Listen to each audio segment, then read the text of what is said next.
आप सुन रहे थे सुबह संदेश मॉर्निंग वॉइस।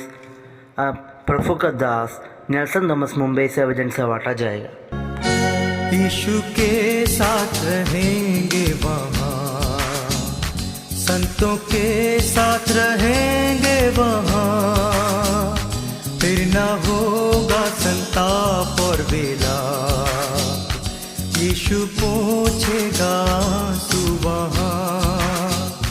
थोड़ी देर में वहाँ प्यारो जाके हम सब मिलेंगे, थोड़ी देर में वहाँ प्यारो जाके हम सब मिलेंगे। प्रभु परमेश्वर की स्तुति हो। थोड़ी देर के हमारे मनन के लिए आइए निकालेंगे मत्ती सुसमाचार 13वां अध्याय 24 से लेकर 30 पदों को। यहाँ देखते हैं प्रभु यीशु मसीह एक और दृष्टांत कहते हैं जो स्वर्ग के राज्य के संबंध में है, यानी परमेश्वर किस प्रकार आज संसार में अपना कार्य कर रहे हैं। यीशु मसीह बताते हैं एक मनुष्य अपने खेत में अच्छा बीज बोया, परंतु जब लोग सो रहे थे तब उसका शत्रु आया और गेहूं के बीच जंगली बीज बोकर चला गया। पर जब गेहूं में अंकुर निकले और फिर बालें आई तो जंगली घास भी दिखाई दी। तब दासों ने आकर स्वामी से कहा, हे स्वामी, क्या तूने अपने भूमि में अच्छा बीज नहीं बोया था? फिर उसमें जंगली घास कहाँ से आई? और उसने उनसे कहा, ये किसी शत्रु का काम है। दासों ने उससे कहा, क्या तू चाहता है कि हम जाकर उन्हें बटोर लें? परंतु उसने कहा, नहीं, ऐसा ना हो कि जंगली घास बटोरते समय कहीं तुम उसके साथ गेहूं भी उखाड़ दो। कटनी तक दोनों को एक साथ बढ़ने दो, और कटने के समय में काटने वालों से कहूंगा, पहले जंगली घास बटोर कर जलाने के लिए उसके गड्ढे बांध दो, परंतु गेहूं को मेरे खलिहान में एकत्रित करो। यहाँ एक जंगली बीज का दृष्टांत को देखते हैं, दूसरे शब्दों में गेहूं और जंगली पौधों का दृष्टांत। इस दृष्टांत का मतलब जो है प्रभु यीशु मसीह स्वयं अपने शिष्यों को बताते हैं 36 से लेकर नीचे के पदों में। कहते हैं जो अपने खेत में अच्छा बीज बोया वो मनुष्य के पुत्र को दर्शाते हैं, यानी यीशु मसीह को दर्शाते हैं। और उसके बाद बोलते हैं जो खेत तो संसार है, अच्छे बीज बताते हैं राज्य की संतान है, यानी प्रभु के लोग जो प्रभु को, यीशु मसीह को अपना प्रभु और राजा के रूप में स्वीकार किया है। और जंगली बीज दुष्ट की संतान है, और शत्रु जिसने उन्हें बोया वो शैतान है। यहाँ बहुत सारी बातें प्यारो हमें विचार करना है कि परमेश्वर हम सबों को संसार के अलग अलग प्रदेश में, संसार के अलग अलग प्रांतों में रखा गया है,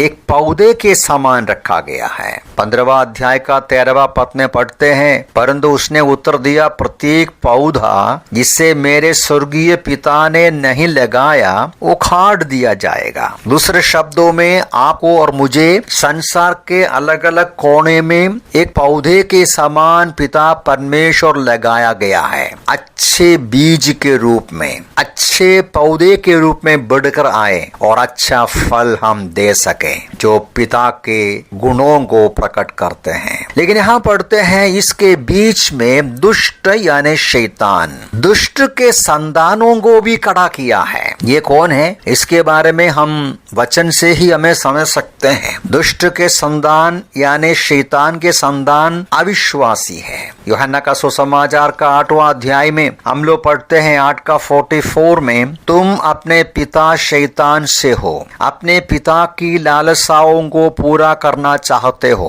वो तो आरंभ ही से हत्यारा है और सत्य पर स्थिर नहीं रहा, क्योंकि सत्य उसमें है ही नहीं। जब भी वो झूठ बोलता है तो अपने स्वभाव से ही बोलता है, क्योंकि वो झूठा और झूठ का पिता है। यीशु मसीह यहूदियों को बोलता है, तुम दुष्ट के यानी शैतान के संतान हो, क्योंकि तुम शैतान के कामों को करते हो। तो इसलिए दुष्ट का संतान जो है अविश्वासी है। सचमुच में ये साधारण अविश्वासी नहीं, ये उन लोग है विश्वासी का नकली है। विश्वासियों के रीति में बात करते हैं, यीशु मसीह का नाम उठाते हैं, मसीही नाम लिया गया है उनका व्यवहार में, बातचीत में मसीह का जैसा लगेगा, लेकिन सच्चे मसीह विश्वासी नहीं। ये जो शैतान असली विश्वासियों के बीच में संसार पे खड़ा किया हुआ अपने संतान साधारण अविश्वासियों से बढ़कर नकली विश्वासी लोग हैं। और एक बात हमारे मन में रखना यह है कि हम जो सच्चे विश्वासी विचार करते हैं, हम सब पहले इस दुष्ट के संतान थे। एफेसी की पत्री में हम इस बात को पढ़ता है। प्रेरित पौलुस लिखते हैं एफेसी 2 अध्याय 2 और 3 पदों में, जिनमें तुम पहले इस संसार की रीति और आकाश में शासन करने वाले अधिकारी अर्थात उस आत्मा के अनुसार चलते थे, जो अभी आज्ञा न मानने वालों में क्रियाशील है। उन्हीं में हम सभी पहले अपने शरीर की लालसाओं में दिन बिताते थे, शारीरिक तथा मानसिक इच्छाओं को पूरा करते थे। अन्य लोगों के समान स्वभाव ही से क्रोध की संतान थे। प्यारो, ये हम कभी नहीं भूलना चाहिए। पाप का स्वभाव हमारे अंदर होने के कारण, आदम हव्वा के परंपरा में जन्म लेने के कारण हम सब शैतान के संतान, संसार के सारे मनुष्य जाति पाप करते हैं। पाप करने के वजह से वो शैतान का पसंद करते हैं, शैतान की इच्छा पूरा करते हैं। हम सब उसके संतान थे। प्रभु ने अपनी बड़ी कृपा और करुणा में हमें बचाया, हमें क्षमा किया, रूपांतर किया, अच्छा बीज बनाया, यानी हमें सही विश्वासी बनाया, हमें उद्धार किया, प्रभु का संतान बनाया। और एक बात और मन में रखना, 25 पद को आप देखिए, वो अंदर पढ़ते हैं, जंगली बीज बोकर चला गया, चुपचाप चला गया। ये दर्शाते हैं किस तरीके से शैतान काम करते हैं, चुपचाप काम करते हैं, पीछे से काम करते हैं। वो बताना नहीं चाहता कि मैंने किया है। ये हम कभी नहीं भूलना, हमारा एक दुश्मन है, उनके चालाकियों को हम मन में रखना है, हम जानना चाहिए, होशियार रहना चाहिए, संभालना चाहिए। एक दुश्मन है, हमें गिराने के लिए, फंसाने के लिए कोशिश करते हैं। यहाँ आप देखिए, जब जंगली बीज वो बोया और वो पौधा बढ़ गया, 10 लोग बोला हम निकालेंगे, बोला नहीं निकालना, आप निकालेगा तो असली के ऊपर भी उसका असर होगा। इसके बारे में यीशु मसीह उसके बारे में बताते हैं, कटनी तक दोनों को एक साथ बढ़ने दो, कटने के समय में काटने वालों से कहूंगा। एक बात हमारे मन में रखना है, हम कभी कभी हमें समस्या होगा, क्यों इतने सारे झूठे मसीह लोग हमारे चारों तरफ है। यहाँ से पता चलता है प्रभु ने बोला बढ़ने दो दोनों में एक साथ, अभी उसको हटाना नहीं। आज हमारा जिम्मेदारी क्या है? आज हमारा जिम्मेदारी ये नहीं है कि कौन सही है कौन झूठा है बोलना। हमारी जिम्मेदारी ये है सुसमाचार को सुनाना, परमेश्वर का वचन को सिखाना, सच्चाई को सिखाना,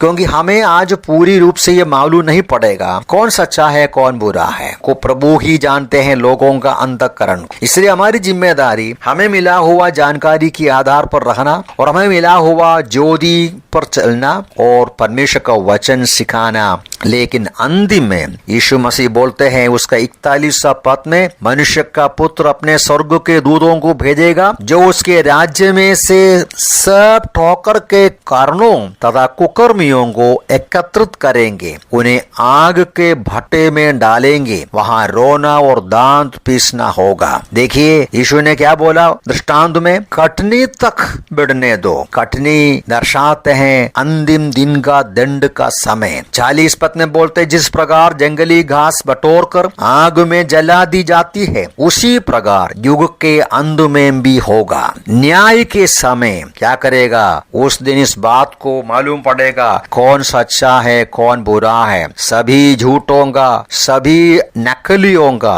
सच्चाई उस दिन प्रकट करेगा। लेकिन पढ़ते हैं, तब धर्मी अपने पिता के राज्य में सूर्य के समान चमकेंगे, जिसके कान हो वो सुन ले। प्यारो, एक महत्वपूर्ण दृष्टांत यीशु मसीह यहाँ रखते हैं, उसका मतलब पर गंभीरता से विचार करना है। एक दिन सच्चाई प्रकट होगा, न्याय का दिन में सारे झूठों का रहस्य मालूम पड़ेगा और हमेशा का दंड में उसको डाल दिया जाएगा। 5 मुख्य बिंदु या सबक हमें विचार करना है। पहली बात यह है, आज हमारे चारों तरफ सच्चे और झूठे, असली और नकली विश्वासियों को पाएंगे। असली विश्वासियों को पिता सच्चा परमेश्वर ने लगाया, नकली को हमारा दुश्मन, प्रभु का दुश्मन शैतान लगाया। आज नकली विश्वासियों को परमेश्वर रखने देते हैं। जो सच्चे विश्वासी हैं, पवित्र आत्मा का फल, मसीह का स्वभाव में वो आगे बढ़ेंगे। जो झूठे हैं वो शरीर के कामों को करके का स्वामी दुष्ट का स्वभाव में वे रहेंगे। आज हमारी जिम्मेदारी वो नंबर 3 है, गवाही देना है, सिखाना है, समझाना है। चौथी बात, एक दिन न्याय का दिन होगा, सच्चाई प्रकट होगा। पांचवी बात यह है, आज हमें अपने आप को जांचना उचित है। क्या मैं सही पौधा हूँ या झूठा? क्या मैं एक असली विश्वासी हूँ या नकली विश्वासी हूँ?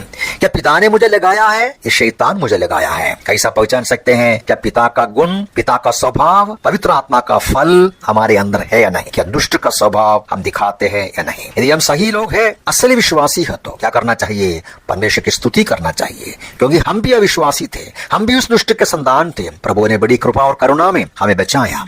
यदि हम नहीं असली नहीं नकली है तो हमें जांचना है, मन फिराना है, प्रभु से विनती करना है, बचाना, उद्धार करना। प्रभु इन वचनों से हमें सहायता करें। प्रभु के नाम की महिमा हो।